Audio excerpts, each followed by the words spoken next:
بسم اللہ الرحمن الرحیم۔ اس خدا سے ڈرتے رہو جس کی صفات میں ہے کہ اگر تم بات کرو تو وہ سنتا ہے، اور اگر دل میں رکھو تو وہ جانتا ہے۔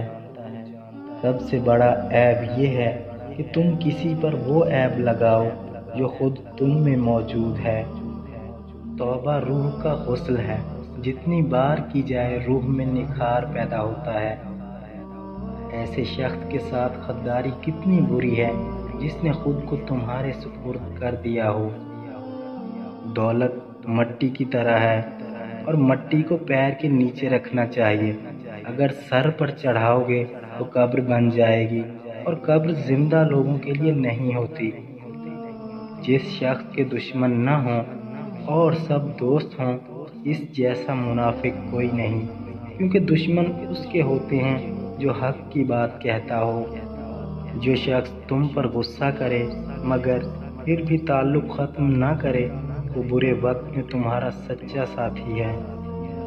جو ذرا سی بات پر دوست نہ رہے، سمجھ لینا وہ کبھی دوست تھا ہی نہیں۔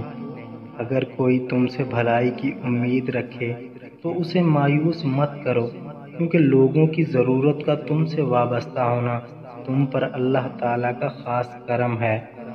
زندگی میں ہمیشہ اپنے چاہنے والوں کو اپنی کمی محسوس کرواؤ، مگر یہ دوری اتنی بھی نہ کرو کہ کوئی آپ کے بغیر جینا ہی سیکھ لے۔ کسی کو تم دل سے چاہو اور وہ تمہیں ٹھکرا دے تو وہ اس کی بد نصیبی ہے، تمہاری نہیں۔ اپنی سوچوں کو پانی کے قطروں سے بھی زیادہ شفاف رکھو، کیونکہ جس طرح قطروں سے مل کر دریا بنتا ہے، اسی طرح سوچوں سے ایمان بنتا ہے۔ کبھی بھی کامیابی کو دماغ میں اور ناکامی کو دل میں جگہ نہ دو، کیونکہ کامیابی دماغ میں تکبر اور ناکامی دل میں مایوسی پیدا کر دیتی ہے۔